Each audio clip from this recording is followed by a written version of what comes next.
நேற்று நடந்த ஒரு மாபெரும் சம்பவம். பாகிஸ்தான் அணி ஆஸ்திரேலியாவை வென்றிருக்கு. பாகிஸ்தானில் வைத்து இந்த வெற்றி கிடைத்திருக்கின்றது. எனவே ஆஸ்திரேலியாவும் உலகக்கிண்ணத்துக்கு முன்பதாக பாகிஸ்தானில் விளையாடி போட்டபடியே இந்தியா இலங்கையில் விளையாடினா அவர்களுக்கு பலமாக இருக்கும் என்றதுக்காக போயிருக்கின்றார்கள். பாகிஸ்தானுக்கு இந்த வெற்றி ஆஸ்திரேலியா அணியுடன் என்ற வெற்றி மிகப்பெரிய பலம். ஏன்னா ஆஸ்திரேலியா அணியோட இந்த வெற்றி அப்படின்றதுக்கு ஒரு பலம் சொன்னா அந்த ஆஸ்திரேலியா அணி தான் T20 உலகக்கிண்ணத்துல விளையாட போகுது. அந்த அணியை பாகிஸ்தான் வென்றிருக்கிறது. பாகிஸ்தானும் இதே அணி தான் உலகக்கிண்ணத்துல விளையாட போகுது. இப்படி நாங்கள் ஏற்கனவே சொன்ன ஒரு விஷயம் தான், இந்த பாகிஸ்தான் அணி வந்து எப்போ வெல்லுவாங்க, எந்த அணியை வெல்லுவாங்க அப்படின்றதுலாம் கணிக்க முடியாத ஒன்று. இது ஒரு பெரிய ஒரு பதட்டமான விஷயம். எப்படி வெற்றி பெறுவார்கள் என்பதையும் கணிக்க முடியாது, எப்படி தோல்வி அடைவார்கள் கணிக்க முடியாது. இது இவங்கள்ட்ட இருக்கிற மிகப்பெரிய பிளஸ் மைனஸ் ரெண்டுமே இருக்கு.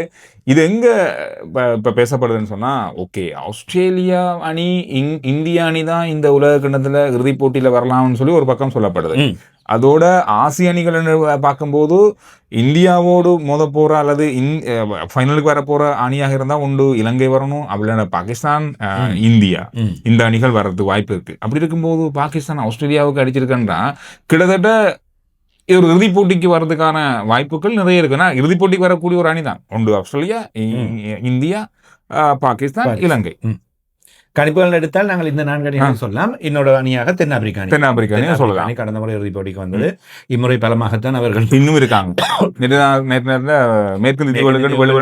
மேற்கிந்திய தீவுகள் வெளுவெளு வெளுத்தது நாங்க பார்த்து ரசிச்சா திருப்பி போட்டு அவங்க அடிச்சு வெற்றி பெற்றிருக்காங்க. ஒரு வேளையில சொல்ல முடியாது, இது ஒரு மேஜிக்கா கூட நடக்கலாம். இந்தியா பாகிஸ்தான் கூட உலக கிண்ணத்துக்கான இறுதிப் போட்டியில வர்றதுக்கான வாய்ப்புகள் நிறைய இருக்கு. முதல் சுற்றில் சந்திப்பார்கள், அதற்கு பிறகு இறுதிப் போட்டியில் சந்திப்பார்கள் என்கிற நிலைமையும் இருக்கலாம். முதலாவது T20 உலக கிண்ணத்தின் இறுதிப் போட்டியில் சந்தித்த அணிகள் மீண்டும் என்ற அதே இறுதிப் போட்டி போன்றே முடிவு வருமா?